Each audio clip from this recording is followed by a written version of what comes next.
नेकी और बदी के रूप, हजरत इंसान के बदलते बहरूप, जुर्म की लातादाद कहानियां, लेकिन प्रोग्राम सिर्फ एक, जियो FIR, हर जुर्म की फास्ट इंफॉर्मेशन रिपोर्ट।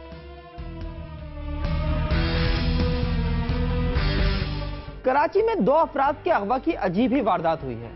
अगवाकार मगमियों को कैद में रखकर ये यकीन दिलाते रहे कि उनकी रिहाई के लिए बातचीत चल रही है और जो ही तावान की रकम मिली उन्हें छोड़ दिया जाएगा। और दूसरी तरफ मगमियों के अहले खाना इस इंतजार में ही रहे कि तावान की अदायगी के लिए कोई कॉल तो आए।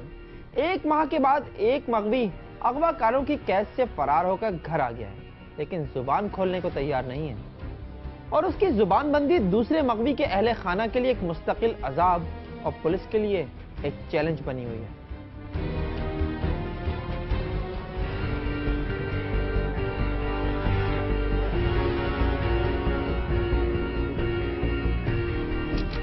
जराइम पेशा नेटवर्क के लिए अगवा बराए तावान अब माली जरूरियात पूरी करने का अहम जरिया बन गया है।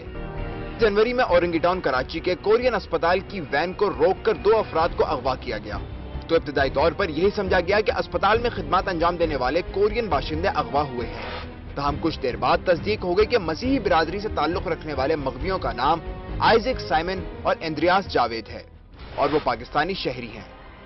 जियो पे आई थी न्यूज़, स्लाइड आई थी कि कोरियन हॉस्पिटल से 2 डॉक्टर्स को किडनैप कर लिया, लेकिन फिर डैडी ने कॉल किया भाई के सेल पे तो इसका स्विच ऑफ जा रहा था। फिर डैडी ने हॉस्पिटल के फ़ोन पे सेल कॉल की तो फिर उन्होंने बताया हाँ ये बात सही है, हमारे हॉस्पिटल का ही केस है ये, लेकिन कोरियंस को नहीं किडनैप किया, इंद्रियाज और आइजक को किडनैप किया और फिर डैडी और भाई चले गए। दोनों मगवी अस्पताल में अकाउंटेंट हैं। तस्दीक होते ही इनके घर वालों ने पुलिस से राब्ता किया तो उन्हें बताया गया कि छानबीन जारी है, फिलहाल अगवाकारों की कॉल का इंतजार करें और जो ही वो तावान के लिए राब्ता करें पुलिस को आगाह किया जाए। इस हवाले से पुलिस ने सारे इंतजामात मुकम्मल कर लिए, लेकिन अगवाकारों ने कोई राब्ता नहीं किया। ये वो गैर मुतवक्का सूरत हाल थी जिससे पुलिस गड़बड़ा कर रह गई। बहुत सारे फिर एंगल्स निकलते हैं जिसके अंदर पर्सनल एनिमिटी भी हो सकती है, कोई टेररिज्म रिलेटेड भी हो सकता है, कोई और इश्यूज भी हो सकते हैं। इस पर हमारी मुख्तलिफ एंगल से वर्किंग जारी है। ये थोड़ा सा जो अगवा वाले केसेस होते हैं इसमें थोड़ी पेशेंस की जरूरत होती है। जिनके बच्चे अगवा हुए हों उनके लिए सब्र करना मुमकिन नहीं होता, लिहाजा मगवियों के घर वाले थाने, CPLC और दीगर महकमों के चक्कर पे चक्कर लगाते रहे, लेकिन 1 महीने गुजरने के बावजूद कुछ हासिल ना हुआ। बिलाखिर 37 दिन बाद इंद्रियास जावेद ही गडाब थाने पहुंच गया। उसने पुलिस को बताया कि अगवाकार उसे और आइजक को कहीं और मुंतकिल करने के लिए ट्रक में लेकर जा रहे थे। सफर के दौरान उसने अपने हाथों और पैरों पर बंधी रस्सियां खोल ली और आइजक से फरार होने को कहा। आइजक ने अगवाकारों के खौफ से इनकार किया तो वो टोल प्लाजा के करीब अकेला ही ट्रक से कूद गया। उसकी इत्तला पर पुलिस ने ट्रक को तलाश करने की कोशिश की मगर उसे ऐसा कोई ट्रक नहीं मिला।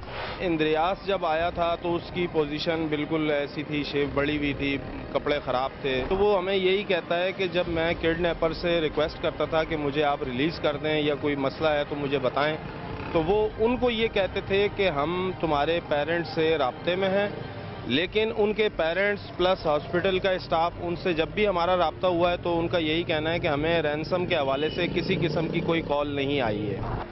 इंद्रियास के मंजर-ए-आम पर आने से एक तरफ उसके घर वालों की परेशानी खत्म हुई तो दूसरी तरफ आइजक के खानदान की भी ढारस बंधी कि उसके पास ऐसी मालूमात जरूर होंगी जिनसे आइजक की बाजियाबी आसान हो जाएगी। मगर हैरानी की बात यह है कि इंद्रियास इस सिलसिले में जबान खोलने को तैयार नहीं, जबकि उसके अदम ताउन के बाइस सूरत हाल खासी मशकूक हो गई है।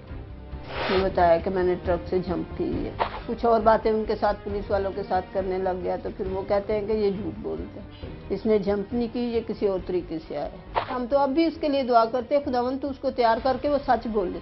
जब से इंद्रियाज आया तब से हमें शक है कि इंद्रियाज को पता है कि वो लोग कौन है और कहाँ लेकर गए हैं या उनका क्या प्लान है आगे। जज साहब ने जो JIT टीम बनाई थी उसमें उन्होंने कहा था कि ये बंदा झूठ बोल रहा है। सर 2-3 मरतबा कॉल की थी उसके भाई को, साउल को, तो वो कह रहा है कि वो काफ़ी डरा हुआ है, वो उसको मैंने अपने दोस्त के पास रखा हुआ है तो वो किसी से नहीं इस टाइम मिल सकता।